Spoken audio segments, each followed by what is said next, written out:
Hey everyone, welcome back to the Diary of the Landscaper, the podcast designed and created to share knowledge about business, entrepreneurs, on the industry, the green industry, or beyond.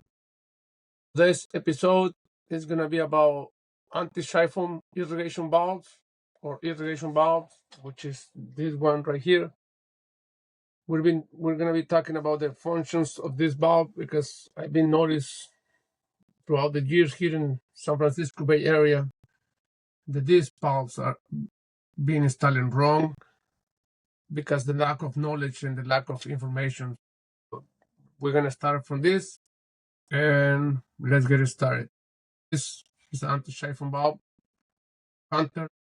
This is the brand, but there is a rainbow one, which is this sample here for reference, and there is Orbits. I mean, there is many brands out there to talk about, but we're just gonna talk about the function or the features of each valve to make our work more professional. So again, I'm only using two valves as an example. One is Rainbow, the other one is Hunter, but they're similar. The only difference is coloring and branding. But let's get started. So the outside of the valve, they all look similar like this. Some of them have the solenoid different, the flow control different, and the bleeder different. Some of them have bleeders, some of them they don't have it. So for the most part, little aspect change. Some of them have this bulbs, some of them they don't have bulbs. You can twist like this on this side as well, and some of them they're sealed. So again, it's all about the brand, but the main thing is the function, right? This part is the inlet and this is the outlet. Okay, so and it tells you right here. There is the arrow right there, which tells you where the water flows. So that's why it's called this the inlet, because the water goes in and get out through here. All of the valve has the arrow is here. Rainbow has the two here or here. So you can see this one they went beyond a little beyond the thing, and it says flow. The lighting doesn't let it show. Let me see if I can correct the lighting here so you guys can see it. Oh, there it is. You can see flow. See, this one went a little beyond. I put that there, and in here you can see the name, the model, and many things. So this is 0.75. That means it's 3/4 inch, and so on. So then let's start by naming the parts and the features. So this is the bleeder, and it's called the bleeder because when you open this, now it's open, it will throw water out of here. It all depends on the pressure, but it splash water, and that's what we call bleeding. And then when you close it, it will shut the valve and the water will stop. So this can be opened by hand or by a screwdriver. I recommend to try to use your hands. Your force of your fingers should be enough. You don't have to really tight that, because otherwise you will break the internal part and then you will cause a bigger problem. And this is the flow control or the flow control. There's flow, but some people call it flow because English barriers, English as a second language. So it's a flow control. And same thing, it has a thing for a screwdriver there. Or it comes with a little attachment that you can put here when you buy the bulb, and the box it comes with. So it's removable. But this bulb is removable. Like Rainbow is not removable. It stays there, see? It stays there. That's a flow control, but the same thing it has for a screwdriver here. And same thing, you can tighten it all the way down. It's not recommended to go like very tight because, again, this bulb is made out of plastic. So if you go very tight, you can break the internal parts, and now it's going to be malfunction or not work, or will start working properly. And this is the solenoid, but this is a device that opens and closes the valve automatically with the controller. So it's a 9-volt wire here, and this is either positive and negative or vice versa. There is no wrong way to connect this. The only wrong way to connect it is on the controller. but this is another story which I can attach. So the controller has a little C, where this is common. So one end will go to that one. We usually is color coded. So the industry and whoever knows about irrigation always use white for commons, and the other color, whatever color you got available is for the other wires or the other. So white is for all the commons. So white will be connected to as many as valves as you have. It's gonna create a big loop around it and get over to the controller. And the other colors, red, blue, green, or yellow, brown, whatever color you choose for this, or you can just choose one color, red, and you can run all those red wires to the controller, and that will help, or that will make the circuit. You can use, if you use red, a single color. What is recommended is to mark each wire at the end where the controller is and at the valve, so you know which one is which. So when you are connecting each valve or programming the controller, you know which one is which, and you don't have to be back and forth to each valve. So, but when you got a multiple wire, the multiple wire it comes with color coded already. So as much wires inside they have, as much color it will have a rainbow of color, let's say.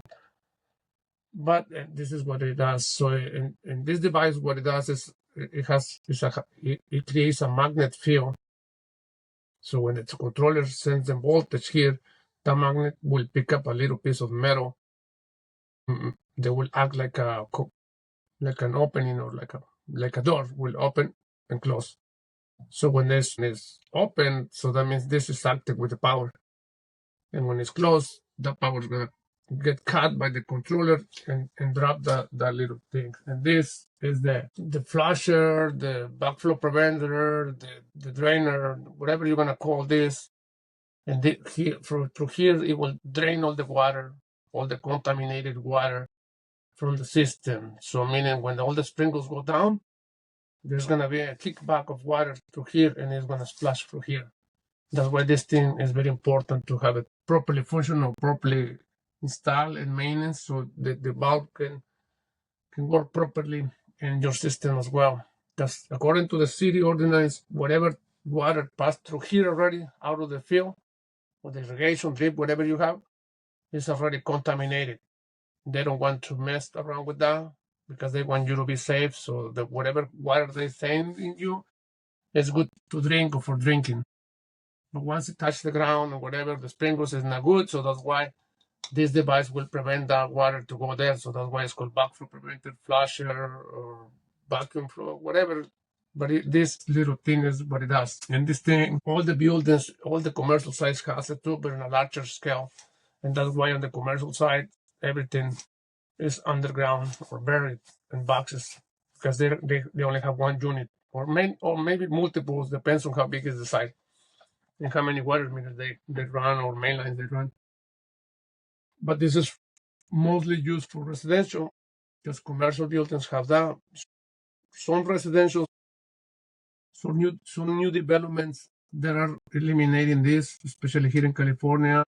I've been working on with developers, and all the new houses, they're installing backflow preventers now, so they're not using these valves anymore. So I don't know if it's a regulation there or something, but all the new installations that I've been done with blueprints, they don't call for these valves anymore.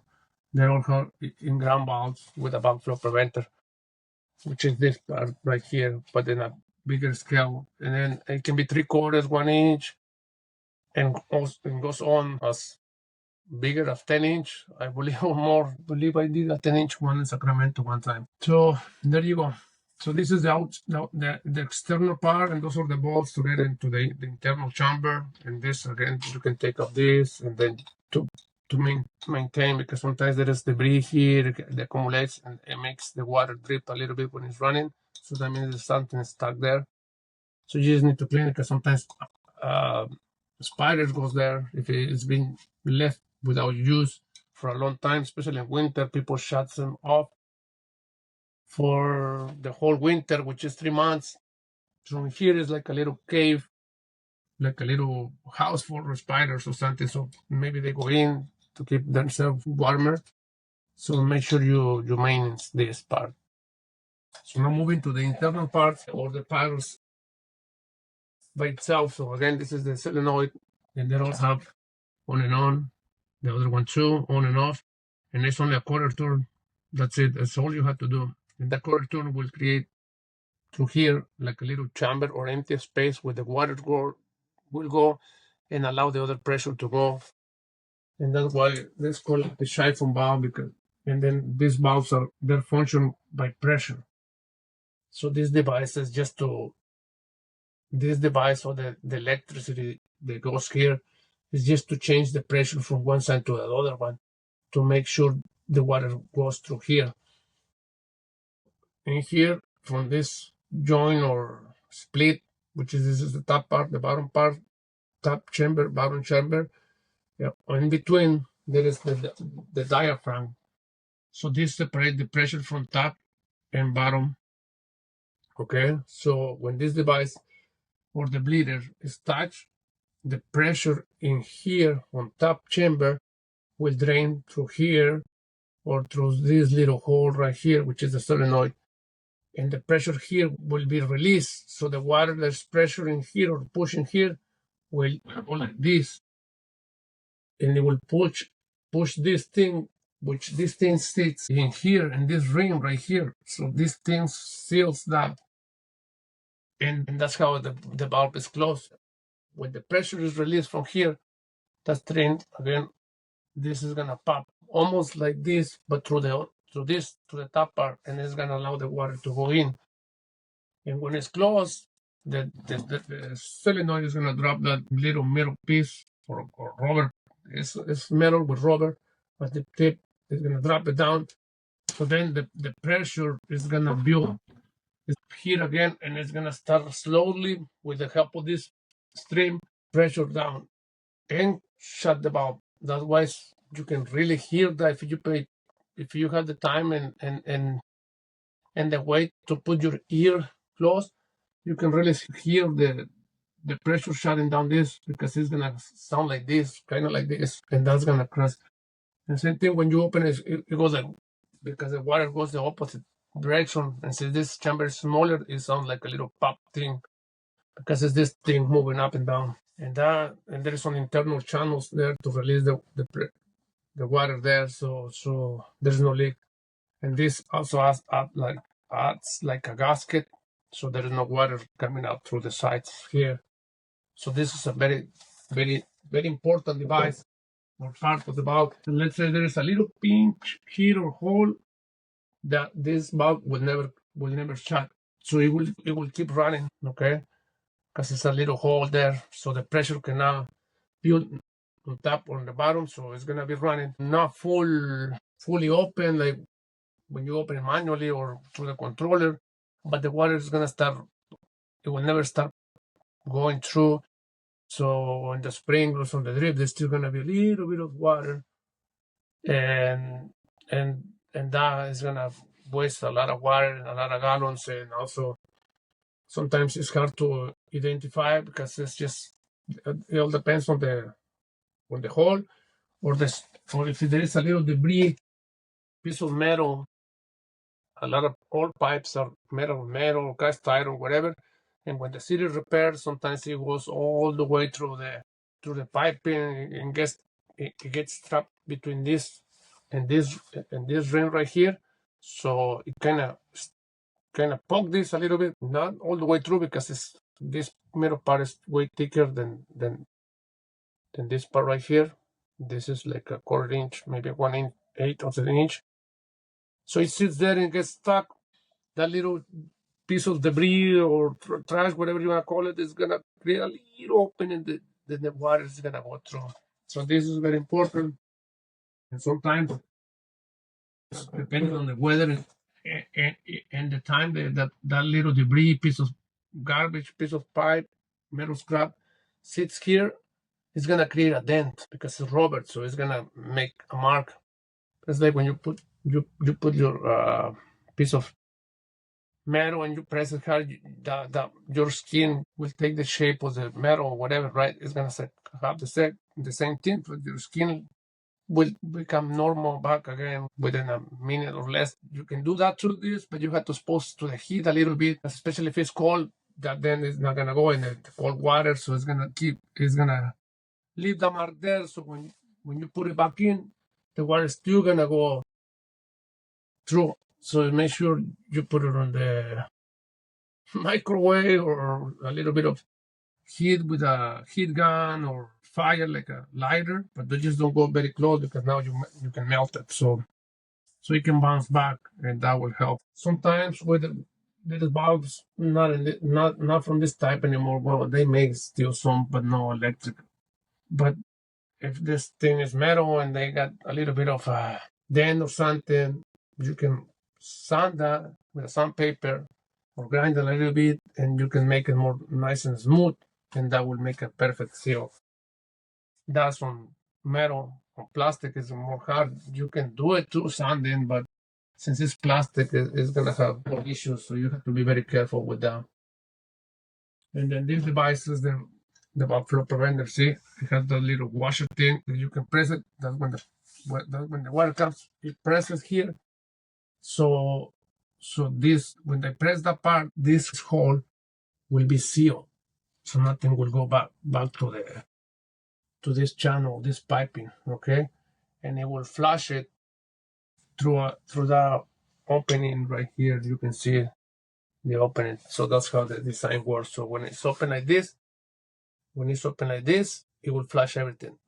When it's closed, when it's open like this, the water will when it's pushed up, it will let the water go through the other chamber. And there's another gasket right here to prevent leaks from the thread. Okay, so that's how the valve work. So now, to explain that, the solenoid goes here and there, and sits here on the little, like a tip right there. It sits here with this part. It sits there, and there's still an opening right there, or a little chamber. That's where the water pressure accumulates, and when they lose pressure or lost pressure, the water goes in and make the other gasket or the diaphragm pops again, like I've been saying, and make the water flow.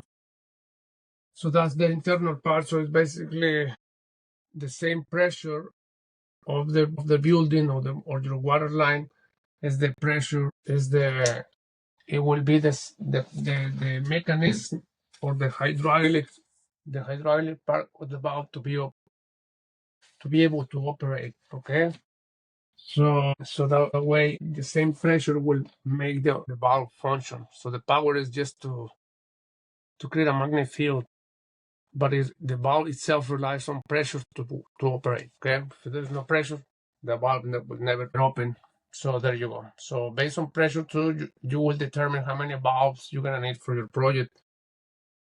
And one more thing, this valve has to be 12 inches from the ground up. So it has to be sticking up always.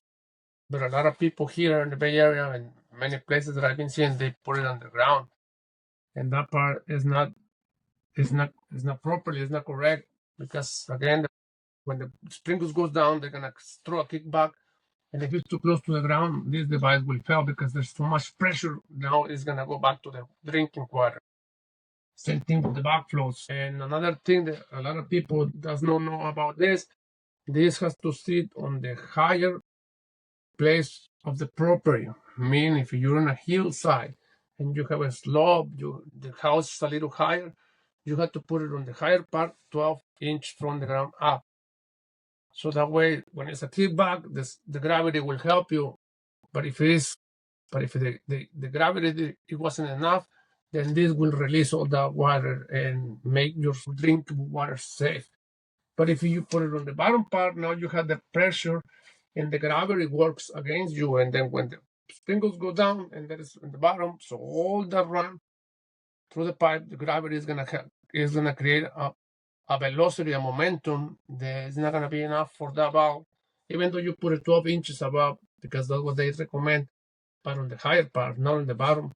So it's gonna go and it's still gonna pass through. Some will flush through here, but most of the water will go back to drinking water, and now you're contaminating all the drinking water of the house and probably beyond that. So that's what the city wants you to do that. So on the higher part, the main this part has to be sitting on the higher part of your property, 12 inches from the ground, never buried.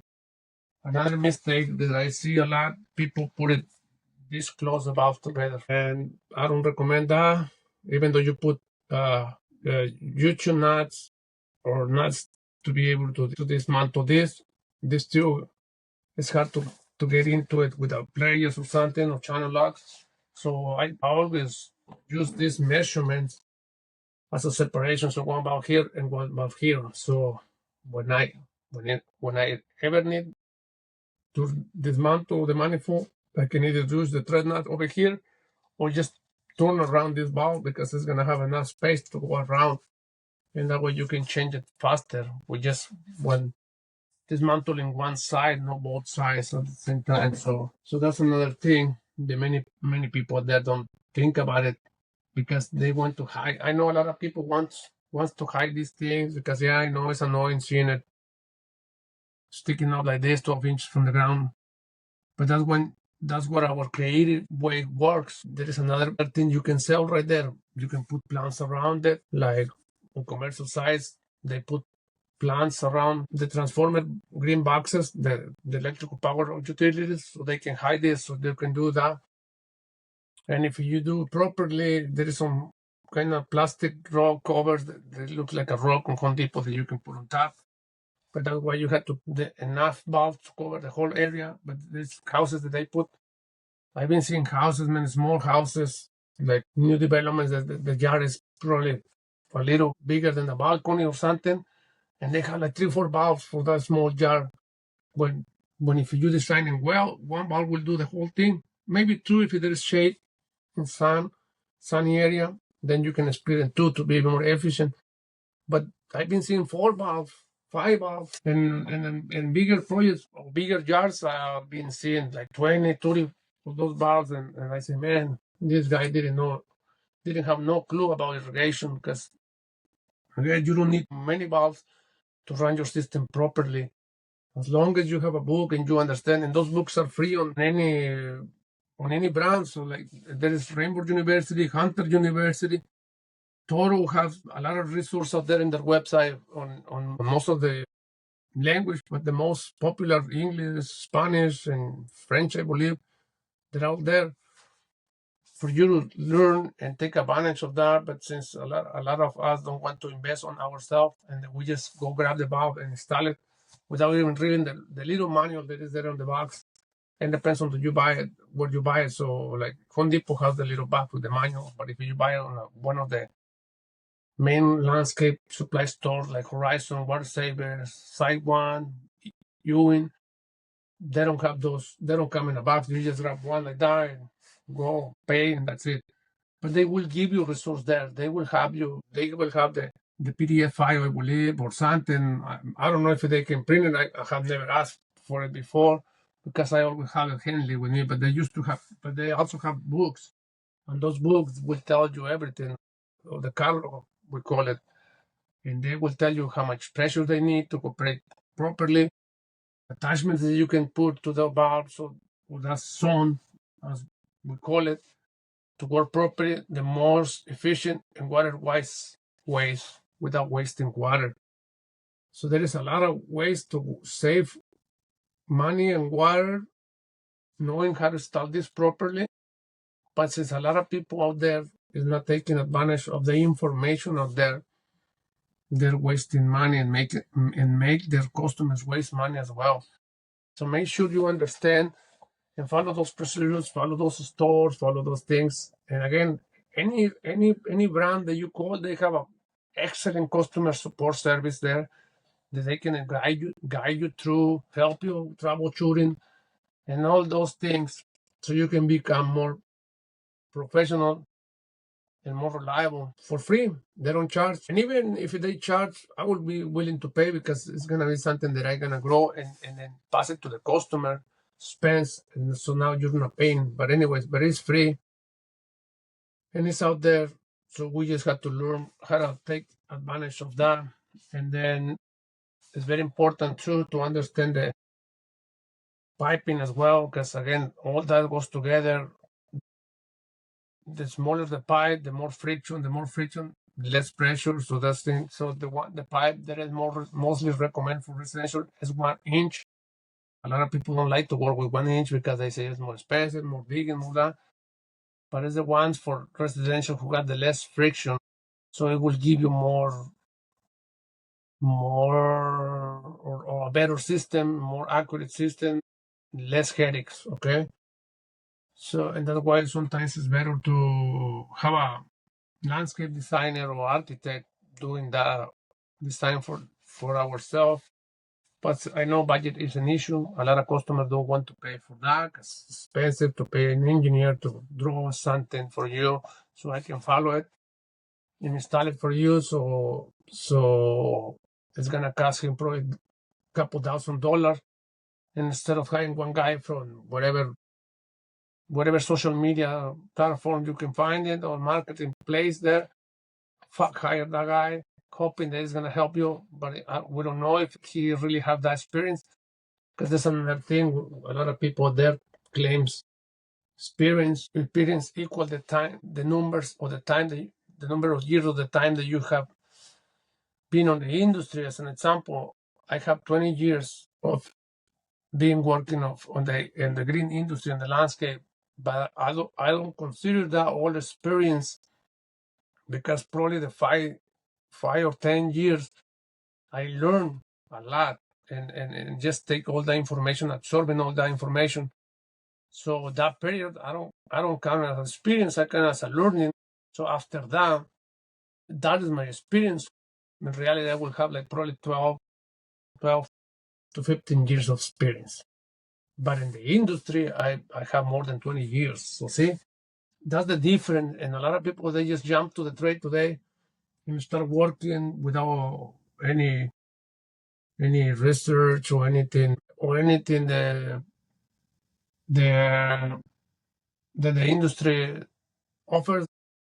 If you have that experience, counting in from the start, from the day you started, so you don't invest in yourself, you don't know, you don't document your journey, you just keep working and doing it the way you think is right, without getting the facts and the knowledge from all those companies that I'm talking about, and from being with people who knows already. Because most of us, we're afraid to ask because we think it's stupid to be asking. But to me, it's more stupid the person who doesn't ask, because he's never going to learn. So again, all those people is gonna make the industry sit on a plateau, because there is a lot of people who will jump to that trend without any experience, and it's gonna start underestimated, undercharging, undervaluing themselves, because they don't know what it takes to install this valve. So they're just gonna grab it on the store and install it the way they think they install it right, properly. But thinking that way, it will make yourself to failure, because you're not learning. That's not experience. That's just time doing things the way you think should do, but doing it wrong. So and this podcast is created for that, to make awareness of there is a lot of people working out there without any knowledge, any culture, and there's the lack of knowledge. It's our ignorance and at the same time our ego, not to take the time to invest in ourselves. And the best way to become successful is investing in ourselves, and that will catapult us to the point where we are unstoppable, like the song says. And that's why, again, this podcast is created and was launched to help be aware of that help out there, so we can help. And you can comment, participate, engage on these topics with the idea, with the criticisms, whatever is welcome, so we can all learn together. So again, these valves are very important to understand. And there is only 3/4 to an inch, because again they're designed for 3/4 of an inch to an inch on PVC pipe sizings or sizing, because they're designed for residential only. So I mean, it's very rare than a residential, unless it's a state or a mansion or a wealthy area. They will have a very bigger pipe than that. But for the most case, their older houses will have 1 inch to 2 inch pipe. But if you have 2 inch, you still have to reduce that pipe to 1 inch to use those valves, because 2 inch is way too much piping for residential use. The way in the houses they will have that bigger PVC water line or meter is because they have pool and some other water uses that require that piping. But it's not because of the irrigation, it's because of the water use from that house. So you have to, and that's why it's very important to understand that and always check the pressure, local ordinance, and all those things to make sure to deliver a good, well-installed irrigation project. The irrigation project can start with this. You don't need to be a designer. All you need is a piece of paper, a tablet, phone, smartphone, whatever you want, and a pen. If you're using a piece of paper and a book and a pen, and kind of scale it yourself, draw the house. You don't have to draw it perfectly. Everybody can draw whatever they want to draw. Always try to go as close as of the 100% as possible. So again, your first drawing is gonna be the worst. Don't judge yourself. Again, 1% each day will make you 100% later on, because it's gonna be compounding or adding up. And don't be afraid not to reach 100%. On my belief, there is no 100% anywhere. We as a human are not 100%.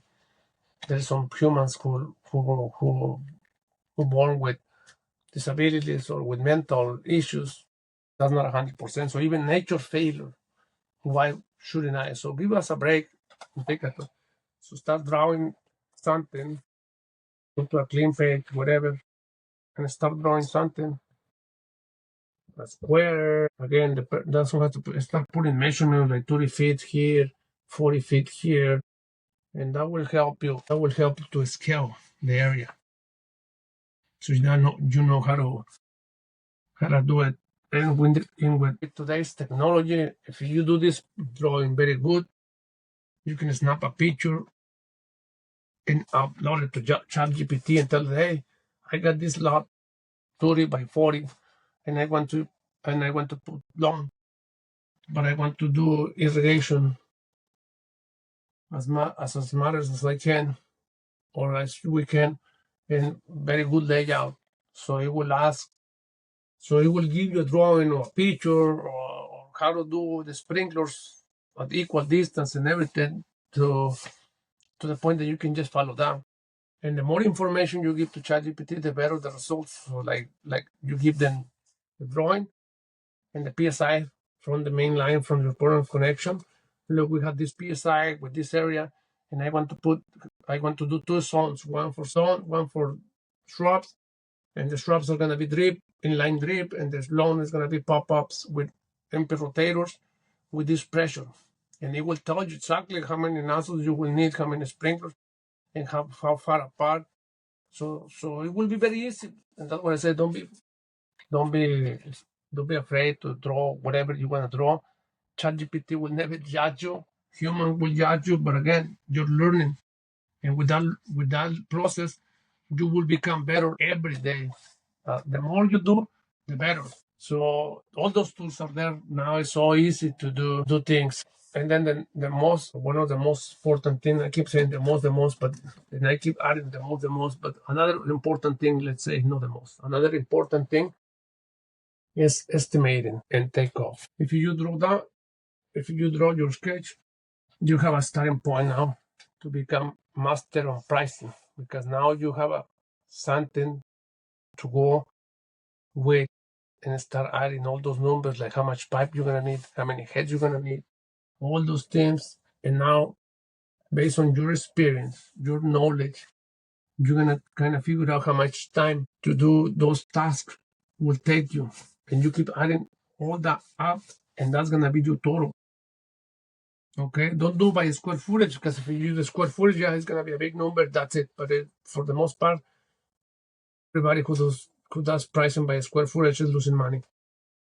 So the square footage is just for material only, because those are pretty stable prices that you can add it up. As an example, if you're doing grass, 10 by 10 is 100 square feet, and you know the sod costs you 85, whatever amount, $1 per square feet. So if it's $1 and you have 100 square feet, it's $100. So that's where the square footage land into it to get your pricing for the material. But you have to add your markup, your overhead, your employee board, employee cost, all those things to get the truly square footage. So that's why in each job site is unique, so it's different from the other. So that's why you cannot take whatever square footage you get from this job to the next one, because again, access to, distance, where you're driving from to, so all those things will change your square footage price. So that's why don't do square footage only for the materials, but then start adding all those things. So when you got that list or that drawing, you're gonna be more accurate in those prices. And when you are more accurate in those prices, more profit are gonna be in your pocket, and you're gonna be ended up working less for your business. Your business is gonna be working for you to be so you can become successful, and not working for your business on your business. Okay, so it's a good advice. Keep at the numbers, understand your numbers, and I've been developing some spreadsheets that I will be more than happy to share for a small fee because of my time to create those sheets.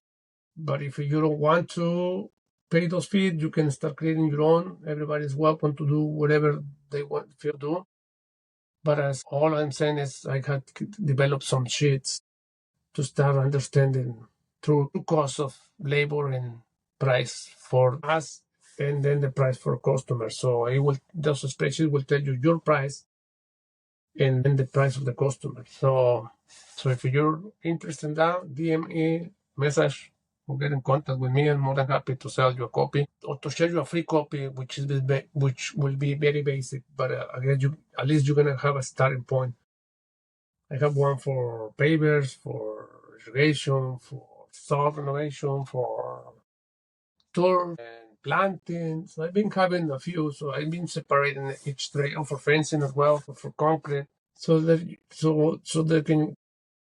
we can all get together and become a better and more profitable business. And that's what this podcast is designed for. If you like to comment and participate to this podcast, or you want to share your story too, your ideas on how to become a better landscaper, I invite you to set up an interview with me, an episode on the Diary of the Landscaper, the podcast designed to share knowledge, passion, and love to everybody out there who is doing business on the green industry and beyond. The Diary of the Landscaper, a weekly podcast episode. Follow for more. Thank you.